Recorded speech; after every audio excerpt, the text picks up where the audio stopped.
Hello, everyone, and welcome back to the next English podcast. I'm Taylor. I'm so glad you're here with me today. We've got a really great episode lined up, and I think you're gonna find it super helpful. Whether you're tuning in for the first time or you've been with us for a while, thank you for being here and for making time to improve your English. It's always, kind of exciting to spend this time together, sharing new ideas and tips to help you grow in, your confidence and your ability. So let's get started. Alright, so let's get started with something that I think is super important. Like, honestly, it's one of the most important things when learning a language, and that is confidence. When you speak English, you need to feel confident, or at least you need to try. I know that can be really hard. You might be thinking, but how can I feel confident if I make mistakes? Or how can I feel confident if my grammar isn't perfect? And hey, I totally get that. That's a really normal feeling. A lot of English learners feel this way. But here's something I want you to really hear. Confidence doesn't mean speaking perfectly. Not at all. Confidence is more about trying. It's about saying something even when you're not 100% sure if it's correct. It's about giving it a shot anyway. Like, think of confidence as doing something even when it feels scary. That's what real confidence is. And trust me, it's totally okay to make mistakes. Everyone does. Even native speakers. I make mistakes in English sometimes too, and it's my first language. So don't be afraid of mistakes. In fact, every mistake is a step forward. You learn something. You grow. You get better. Let's think about this for a second. Imagine someone is speaking your language. Maybe they're just learning, and they make a mistake. Do you laugh at them? Do you say, "Wow, that was terrible"? No, of course not. You're probably smiling and thinking, "Oh, wow, they're trying so hard. That's awesome." Right? Well, it's the same with you. When you speak English, most people are just happy that you're trying. They want to understand you. They're not listening to judge your grammar. They're not waiting to correct every little thing.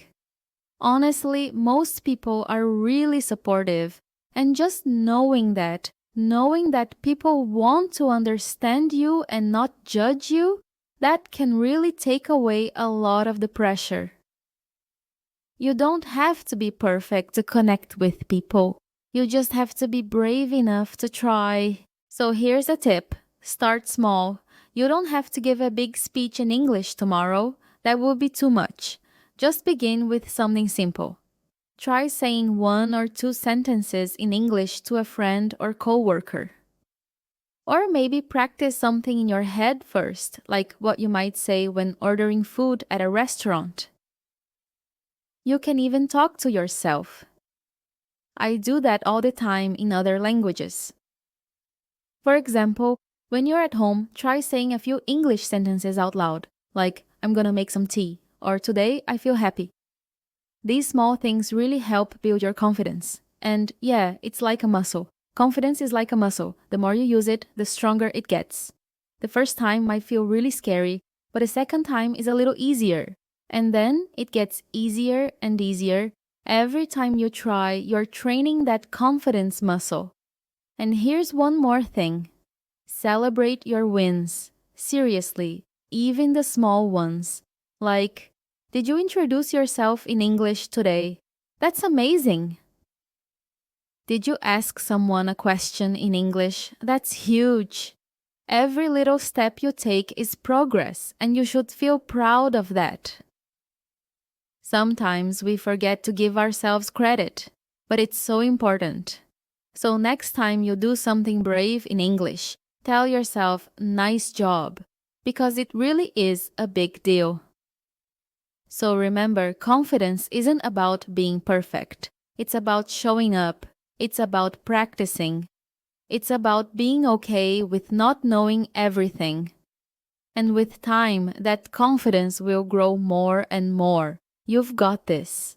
All right, so let me share 6 simple things you can do every single day to help you become more fluent in English. These aren't hard rules or anything like that.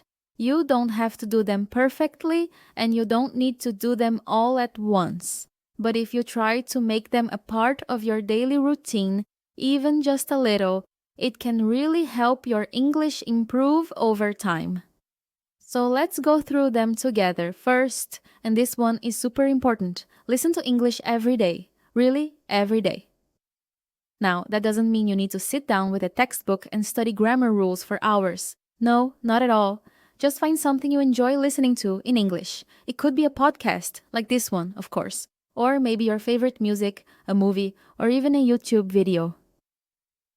You can even just turn on the TV in English and let it play in the background. The point is to let your brain hear how English sounds naturally. Let it soak in, kind of like a sponge. And hey, don't worry if you don't understand every single word. That's totally normal. It takes time. What really matters is that you're giving your ears a chance to get used to English. Second, try to read something in English every day. Again, it doesn't need to be a big thing. You don't have to read a long book or anything like that. You could read a short article online or a blog post, or maybe even just a recipe if you like cooking. Even reading the captions on Instagram or TikTok, if they're in English, can help. When you read, you start to see how words are used together. You learn how sentences are built. It's like you're building your own English word bank in your head. And the more you read, the more familiar everything starts to feel. Reading is also great because you can go at your own pace. You can stop and check a word if you need to, or just guess the meaning and keep going. Third, and this one is really helpful too, write a little in English. Now, I'm not saying you need to write a full story or an essay every day. Just a little is enough. Try writing 1 or 2 sentences about your day. For example, today I went to the park, or I cooked pasta for dinner. You could also write down a new word you learned and use it in a sentence. Or maybe you send a short message to a friend who's learning English too. The point is to practice putting your own thoughts into English. Writing helps you become more confident in using the language. It's like a small workout for your brain. Fourth, okay, this one is a little scary for some people, but don't worry, you can do it. It's time to speak English. Yes, really, speak. I know it can feel weird or uncomfortable, especially if you don't have someone to practice with. But you can still talk out loud to yourself. I do it all the time. For example, you can describe what you're doing. Say something like, I'm brushing my teeth, or I'm getting ready for work. It doesn't have to be perfect. It doesn't have to be long. Just say something. Speaking helps your mouth and your brain work together, and that's super helpful when you want to sound more natural. Fifth, make it a goal to learn 1 new word or phrase every day. Just 1. That's it. Not 10, not 20. Just 1 is enough. You don't need to fill your notebook with hundreds of words you'll never use. Choose something useful, maybe a word you heard in a show or a phrase you read in a message.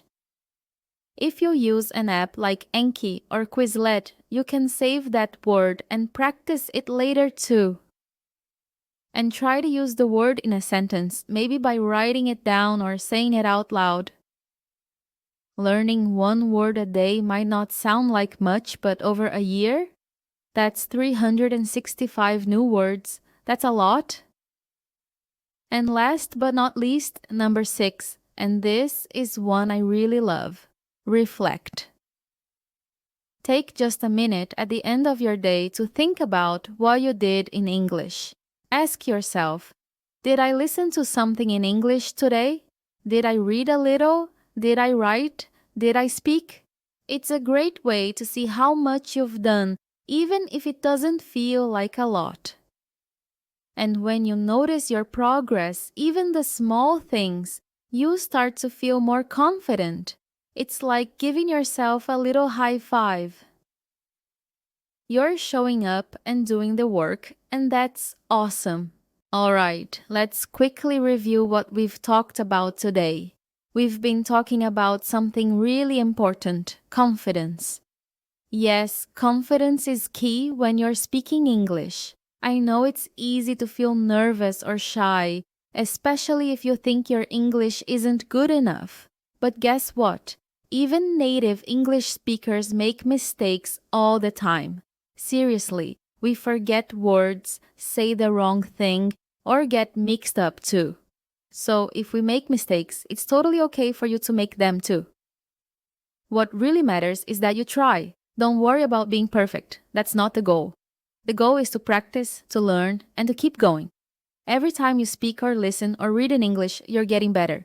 Even if it doesn't feel like it right away, you're making progress. So please be kind to yourself and just keep trying.